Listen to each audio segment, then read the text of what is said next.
Hey guys, this is Universal Kaksha और ये है हमारा next topic endogenic forces and the evolution of landforms. इसमें पढ़ने वाले कि एंडोजेनिक फोर्सेस क्या होती हैं या कितने टाइप की होती हैं और कैसे इवोल्यूशन ऑफ लैंडफॉर्म होता है। दैट मीन्स कि लैंडफॉर्म इवॉल्व होते हैं due to endogenic forces. Okay, तो एंडोजेनिक फोर्सेस के बारे में हम इससे पहले वाली वीडियो में पढ़ चुके हैं कि एंडोजेनिक वो फोर्सेस होती हैं जो अर्थ के इंटीरियर से जो भी फोर्सेस एक्ट करती हैं अर्थ की सरफेस के फॉर्मेशन में और अल्ट्रेशन में। ओके, उसमें एंडोजेनिक फोर्सेस कहते हैं। तो इसमें हम पढ़ने वाले एंडोजेनिक फोर्सेस कितने प्रकार के होते हैं। एंडोजेनिक फोर्सेस दो तरह के होते हैं, एक होता है स्लो मूवमेंट। एंडोजेनिक फोर्सेस मतलब वो मूवमेंट, ओके, जो रिस्पॉन्सिबल होते हैं अर्थ के चेंजेस में, फॉर्मेशन में, चेंजेस में, अल्ट्रेशन में। सो जो ये चेंजेस होते हैं ये दो तरह के होते हैं। एक तो स्लो मूवमेंट होता है, दैट मीन्स कि स्लो मूवमेंट होता है जिसे हम कहते हैं डायस्ट्रॉफिक। ओके, और जो जो ये स्लो मूवमेंट होते हैं ये इतना स्लो होता है कि ये हमें अपनी ह्यूमन लाइफ में मतलब कि विजिबल नहीं होता है। जैसे कि हम एग्जांपल के तौर पे ले सकते हैं कि जो हमारा हिमालय है, ठीक है, वो पूरे साल में 1 सेंटीमीटर इंक्रीज होता है, बट वो हमें दिखता है नहीं दिखता है क्योंकि हम 1 सेंटीमीटर पूरे ईयर में, तो ये जो चेंज है, ठीक है, ये काफ़ी स्लो है, तो ये हमें नहीं दिखता, तो इसे डायस्ट्रॉफिक मूवमेंट कहते हैं। और जो सेकंड इसका टाइप है वो है सडन मूवमेंट, जो अचानक होता है, जैसे कि अर्थक्वेक आ जाना। ठीक है, ये सब जो फोर्सेस होते हैं ये अचानक होते हैं, तो इनको एंडोजेनिक फोर्सेस कहते हैं हम। हम इसके थ्रू समझने वाले हैं कि एंडोजेनिक फोर्सेस जो एंडोजेनिक प्रोसेस होते हैं वो क्या होते हैं। एंडोजेनिक प्रोसेस दो टाइप का होता है, एक स्लो मूवमेंट और एक सडन मूवमेंट। स्लो मूवमेंट क्या होता है उसे जानते हैं। स्लो मूवमेंट जो होता है वो दो तरह का होता है, ठीक है, एक होता है वर्टिकल मूवमेंट और एक हॉरिजॉन्टल मूवमेंट। अगर हम वर्टिकल मूवमेंट की बात करें तो इसमें कॉन्टिनेंटल बिल्डिंग होता है। वर्टिकल मतलब क्या होता है, वर्टिकल मतलब ऐसे मूवमेंट, ठीक है, तो ये जब भी होता है तो उससे क्या होता है, कॉन्टिनेंट बिल्ड होते हैं। दैट मीन्स हमेशा कॉन्टिनेंट बनते हैं, कॉन्टिनेंटल बिल्डिंग्स फॉर्म होती हैं। ओके, या तो अपवर्ड मूवमेंट होता है या डाउनवर्ड मूवमेंट होता है। ओके, उसके बाद हम अगर हॉरिजॉन्टल मूवमेंट की बात करें, स्लो मूवमेंट के अंदर हॉरिजॉन्टल मूवमेंट जिसे हम ओरोगेनिक कहते हैं, उसमें माउंटेन बिल्डिंग होता है। ठीक है, माउंटेन फॉर्म होते हैं इसमें। अब माउंटेन कैसे फॉर्म होते हैं, फोर्स ऑफ कंप्रेशन मतलब फोल्ड माउंटेन बनते हैं या फोल्ड माउंटेन बनते हैं, ये हम आगे आने वाली स्लाइड में बहुत डिटेल में पढ़ने वाले हैं। उसके बाद जो हमारा नेक्स्ट टाइप होता है वो होता है सडन मूवमेंट। सडन मूवमेंट अचानक से क्या होता है, हमेशा हमेशा फील किया है कि क्या होता है, वॉल्केनिज्म होता है या अर्थक्वेक होता है, ये होते हैं एंडोजेनिक फोर्सेस के सडन मूवमेंट। वॉल्केनिज्म, वॉल्केनो अगर कहीं अभी फूटता है तो अचानक ही होता है ना, और अर्थक्वेक भी हमेशा अचानक ही इवॉल्व होता है, किसी को पता तो रहता नहीं क्या आने वाला है ना। तो ये क्या होता है, सडन मूवमेंट्स होते हैं। अब हम इसमें पढ़ते हैं कि स्लो मूवमेंट क्या होते हैं। स्लो मूवमेंट को हम क्या कहते हैं, डायस्ट्रोफिक फोर्सेस। सो हमें पता है कि ओरोजेनिक मतलब कि स्लो मूवमेंट। डायस्ट्रोफिक फोर्सेस जो होती हैं वो दो तरह की होती है, कि ओरोजेनिक एक एपिरोजेनिक। ओरोजेनिक में क्या होता है, माउंटेन बिल्डिंग्स, ठीक है, माउंटेन हमेशा फॉर्म होते हैं अर्थ क्रस्ट पे। ओके, माउंटेन फॉर्म होते हैं। और एपिरोजेनिक में क्या होता है, कॉन्टिनेंट फॉर्म होते हैं, continent building. Okay, continent form होते हैं। उसके बाद जो नेक्स्ट है वो है earthquake involve local relative minor movement. Earthquake के कंपेयर में इसमें कम मूवमेंट होता है। ओके, कहाँ अर्थक्वेक क्या आता है, सडन में आता है, और जो स्लो मूवमेंट होते हैं वो काफ़ी स्लो होते हैं, और उसके जो चेंजेस होते हैं वो ह्यूमन लाइफ में हमें नज़र भी नहीं आता अगर हम कहें। और स्लो मूवमेंट में अगर हम कहें, again classify as a vertical movement and the horizontal movement, जो कि हम इसमें अच्छी तरह से समझ चुके हैं। ठीक है, इस डायग्राम में हम समझ चुके हैं स्लो मूवमेंट, डायस्ट्रोफिक, इसमें क्या होता है, वर्टिकल मूवमेंट और हॉरिजॉन्टल मूवमेंट, और इसमें अपवर्ड एंड डाउनवर्ड भी होता है। सो इसमें जो मेन है स्लो मूवमेंट दो तरह का होता है, एक होता है एपिरोजेनिक और एक ओरोजेनिक। तो इसमें मेन जो टॉपिक है वो है एपिरोजेनिक होते हैं कॉन्टिनेंट बिल्डिंग, कॉन्टिनेंटल बिल्डिंग, और जो ओरोजेनिक होते हैं वो माउंटेन बिल्डिंग होते हैं। राइट, तो ये था स्लो मूवमेंट के बारे में। और अगर हम वर्टिकल मूवमेंट की बात करें, ओके, सो वर्टिकल मूवमेंट कहाँ आया, इसमें स्लो मूवमेंट के अंदर में वर्टिकल मूवमेंट की बात में, स्लो मूवमेंट मतलब कि डायस्ट्रोफिज्म के अंदर वर्टिकल मूवमेंट की बात करें तो वो क्या है, एपिरोजेनिक मूवमेंट। क्या है, epeirogenic. Vertical movement are mainly associated with the formation of continent and plateaus. जब भी वर्टिकल मूवमेंट होते हैं, दैट मीन्स एपिरोजेनिक मूवमेंट होता है, तो उससे क्या फॉर्म होता है, continents and plateau, they are called epeirogenic movement, इसे एपिरोजेनिक मूवमेंट कहते हैं। The broad central part of the continents are called cratons are subject to be epeirogeny. मतलब कि जो कॉन्टिनेंट का जो सेंट्रल पार्ट होता है उसे हम क्रेटॉन्स कहते हैं। They do not bring any change in the horizontal rock strata. Strata मतलब होती है लेयर्स, मतलब कि जो हमारा हॉरिजॉन्टल जो हमारा रॉक होता है उसमें कोई चेंजेस नहीं आते हैं। while they cause upliftment of continent and they also cause subsidence of continent।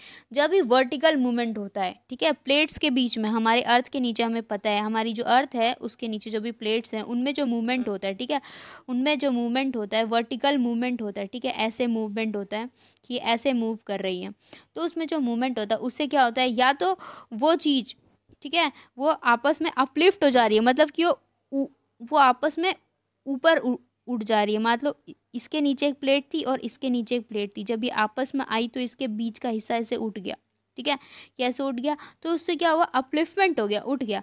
या अगर जो दो प्लेट दूर चली गई एक दूसरे से, तो ये यहाँ क्या हुआ, यहाँ पे सब्सिस्टेंस मतलब बीच में गैप आ गया, तो ये से क्या है, ये वर्टिकल मूवमेंट मानते हैं जिसमें एपिरोजेनिक मूवमेंट्स होते हैं। Okay, These movements are originated from the center of the earth। अर्थ के सेंटर से ये क्या होते हैं, ओरिजिनेट होते हैं। उसके बाद आता है हॉरिजॉन्टल मूवमेंट। वर्टिकल मूवमेंट के बाद जो नेक्स्ट है वह हॉरिजॉन्टल मूवमेंट, ओरोजेनिक मूवमेंट हम जिसे कहते हैं, क्या कहते हैं, ओरोजेनिक। तो जो ओरोजेनिक मूवमेंट होता है, act on the earth crust from the side to side cause these movements. Okay, ये कहाँ वर्क करता है, अर्थ क्रस्ट पे, and they are known as orogenic movement या माउंटेन बिल्डिंग। इससे माउंटेन फॉर्म होते हैं, माउंटेन फॉर्म होते हैं।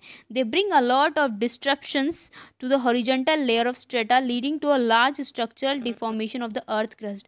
जो भी मतलब कि स्ट्रेटा मीन्स होती है लेयर्स। तो जो हॉरिजॉन्टल मूवमेंट होता है उसे हम दो पार्ट में डिवाइड करते हैं, एक होता है कंप्रेशन एंड एक फोर्स ऑफ टेंशन, एक कंप्रेशन और एक force of tension. So force of compression जो होता है हम यहाँ पे देख सकते हैं क्या है, यह है फोर्स ऑफ कंप्रेशन, मतलब कि यहाँ की साइड से भी फोर्स लग रहा है, यहाँ की साइड से भी फोर्स लग रहा है, उससे क्या हो जाएगा, ज़मीन हो जाएगी वो इस तरह हो जाएगी, कहीं पे एंटी सिंक्लाइन मतलब ऊपर उठी हुई, और कहीं पे सिंक्लाइन मतलब नीचे, जहाँ पे नीचे थोड़ी दबी हुई है। ओके, फोर्स ऑफ कंप्रेशन जहाँ पे वर्क करता है, यहाँ पे फोर्स ऐसे लग रहा है ना, तो बीच वाला पार्ट ऐसे उठ गया, देखो। ओके, तो ये हुआ क्या, फोर्स ऑफ कंप्रेशन। ये किस में हुआ, हॉरिजॉन्टल मूवमेंट में। उसके बाद जो नेक्स्ट है वो है force of compression are the forces which push rock strata against a hard plane from one side from both side. इसमें क्या कर रहा है, देखो, इसमें जो रॉक स्ट्रेटा है मतलब रॉक की जो लेयर्स हैं वो एक दूसरे को हार्ड की ओर पुश कर रही है, हार्ड, ठीक है, एक दूसरे को हार्ड की ओर पुश कर रही है, हार्ड रॉक की ओर, तो उससे क्या हो रही है, इसकी शेप ऐसे बन गई है, right. And the compressional force lead to bending the rock layers and this lead to formation of the fold mountain। इससे क्या फॉर्म होता है, फोल्ड माउंटेन। इसमें क्या होता है, जो रॉक के स्ट्रेटा हो जाते हैं, लेयर्स होती है, ये अपने आप को क्या करती है, रॉक का जो हार्ड लेयर है उसकी ओर क्या करती है, फोर्स कंप्रेस करती है, दबाती है, ओके, प्रेशर देती है, उससे क्या होता है कि वो लेयर शेप में हो जाती है, और इससे क्या बनते हैं, फोल्ड माउंटेन। क्या बनते हैं, फोल्ड माउंटेन फॉर्म होते हैं। उसके बाद जो नेक्स्ट है, most of the great mountains chains of the world like the Himalaya, Rocky northern America का, एंडीज साउथ अमेरिका का, अल्प्स यूरोप का, etcetera the form in this manner. मतलब जो फोल्ड माउंटेन है वो ऐसे फॉर्म होते हैं, किससे, कंप्रेशन से। कंप्रेशन में कौन सा, कंप्रेशन में हॉरिजॉन्टल मूवमेंट में। ओके, उसके बाद जो नेक्स्ट है फोर्स ऑफ टेंशन। टेंशन मतलब उनके बीच में खिंचाव। ओके, खिंचाव कैसे, जैसे कि दो प्लेट्स, मान लो इसके नीचे भी एक प्लेट होगी और इसके नीचे भी प्लेट होगी। ओके, हम ऐसे समझ सकते हैं कि इसके नीचे एक प्लेट और इसके नीचे एक प्लेट। अब क्या हुआ, ये प्लेट इधर को मूव कर रही है और ये प्लेट इधर को मूव कर रही है, ठीक है, हम इसमें भी समझ सकते हैं, ये एक प्लेट है और ये एक प्लेट है इसके नीचे। अब ये प्लेट इधर को मूव कर रही है, ये प्लेट इधर को मूव कर रही है, तो क्या होगा, ये इधर को चली जाएगी, ये वाली प्लेट इधर को चली जाएगी, ये वाली प्लेट इधर को, बीच वाला पार्ट नीचे आ जाएगा। ओके, तो इससे क्या बनते हैं, इससे बनते हैं फॉल्ट माउंटेन, ठीक है, मतलब कि इसमें यूँ कह सकते हैं जैसे कि फॉल्टिंग हो जाती है, ठीक है, बीच में मतलब गैप हो जाता है। जो ऊपर उठा भाग होता है उसे हम कहते हैं हॉस्ट, और जो नीचे होता है उसे हम कहते हैं ग्रैबन। ओके, हॉस्ट और ग्रैबन फॉर्म होता है। फोर्स ऑफ टेंशन, टेंशन मतलब खिंचाव की वजह से, देखो ये रहा, ये फोर्स इधर को लग रहा है, ये फोर्स इधर को लग रहा है, तो बीच में क्या बन गया, यहाँ का हिस्सा नीचे आ गया, यहाँ का हिस्सा नीचे आ गया, और ये पार्ट इधर को आ गया, तो इससे क्या हुआ कि बीच में जो खाली जगह रह गई, ठीक है, उसे ग्रैबन कहते हैं। इससे जो फॉर्म होता है हॉस्ट ग्रैबन फॉर्म होते हैं, और ये नॉर्मल फॉल्ट भी हैं। बट अगर हम कहें तो इससे क्या फॉर्म होते हैं, फोर्स ऑफ टेंशन, टेंशन की वजह से क्या फॉर्म होता है, फोर्स ऑफ टेंशन मतलब खिंचाव बल की वजह से, खिंचाव बल की वजह से क्या फॉर्म होता है, फॉल्टिंग, फॉल्ट माउंटेन, ठीक है। The force of tension work horizontally but in opposite direction. जो फोर्स टेंशन मतलब किसी चीज़ पे खिंचाव देना, खिंचाव तो तभी होगा ना जब जो चीज़ें एक साथ नहीं अलग अलग डायरेक्शन में जा रही होगी, तो बीच वाली चीज़ पे क्या लगेगा, खिंचाव लगेगा, तो उसके बाद उसके बीच में गैप आ जाएगा, फॉल्ट बन जाता है, ठीक है, gap. Under the operation of the intense tensional force the rock stratum gets broken. उसके बाद क्या होता है, जो रॉक स्ट्रेटम है मतलब कि जो रॉक का जो भी पार्ट है वो स्ट्रेटम है, वो ब्रोकन मतलब टूट जाता है, fractured, which result the formation of cracks and fracture in the crust. और क्रक्स में जो उसके क्रस्ट होते हैं उसमें फ्रैक्चर हो जाता है और वो टूट जाता है। The displacement of the rock upward and downward from the original position along such fracture term faulting. तो अभी हमने इसमें भी पढ़ा कि क्या है, ये जो पार्ट है इधर को मूव कर रहा है, ये इधर को मूव कर रहा है, तो बीच का जो ये पार्ट है देखो ये गैप बन गया जिसे हम ग्रैबन कह रहे हैं, तो यही हो जाता है, इसी को हम फॉल्ट कहते हैं। फॉल्ट माउंटेन्स भी ऐसे ही बनते हैं, ठीक है, फॉल्टिंग हो जाता है। The line along which displacement of the fractured rock strata take place is called fault line. और जहाँ पे ये फॉल्ट होता है उसी को हम फॉल्ट लाइन कहते हैं। जहाँ पे रॉक स्ट्रेटा मतलब कि रॉक की जो लेयर्स हो जाती है वो फ्रैक्चर्ड हो जाती है, क्रैक हो जाती है, उसे हम क्या कहते हैं, fault line. Okay, faulting result in the formation of relief features. Relief features like rift valley, block mountain, sorry fault mountain नहीं होता, ब्लॉक माउंटेन्स होता है। तो जब भी क्या होता है, टेंशन फोर्स लगता है किसी भी उसमें, ठीक है, लेयर्स में, तो उससे बनते हैं रिफ्ट वैलेज। क्या बनते हैं, रिफ्ट वैलेज एंड ब्लॉक माउंटेन्स, और ब्लॉक माउंटेन्स फॉर्म होते हैं। और एग्जाम्पल के उसमें हम देख सकते हैं जैसे कि विंध्याचल और सतपुड़ा माउंटेन्स है, ठीक है, ये सब किस चीज़ के एग्जाम्पल है, ये सारे rift valley and block mountains के एग्जाम्पल है। Okay, the rift valley is formed by sinking of rock strata lying between two almost parallel fault. That means कि इसमें क्या होता है कि जो रिफ्ट वैले होते हैं वो कैसे फॉर्म होते हैं, जब दो फॉल्ट्स बन जाते हैं parallelly. The valley of a Nile and the rift valley and the, ये है इनके बारे में। So rift valley, okay, rift valley with steep parallel walls along with fault are called graben. तो ये तो हमने अभी पढ़ लिया कि ग्रैबन एंड होस्ट क्या है, ठीक है।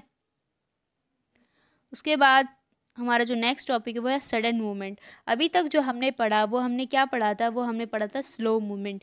जो भी स्लो मूवमेंट की वजह से हो रहा है, स्लो मूवमेंट की वजह से हमने पढ़ा क्या, फोल्ड माउंटेन बनते हैं, ओके, फोल्ड माउंटेन बनते हैं और ब्लॉक माउंटेन बनते हैं, राइट, ब्लॉक माउंटेन बनते हैं। और क्या बनते हैं, ये सारे बनते हैं किससे, जब भी क्या होता है, स्लो मूवमेंट होता है। अगर सडन मूवमेंट होता है, ठीक है, एंडोजेनिक में क्या होता है, सडन मूवमेंट, तो उसमें क्या होता है, वॉल्केनो एंड अर्थक्वेक फॉर्मेशन होती है, ठीक है।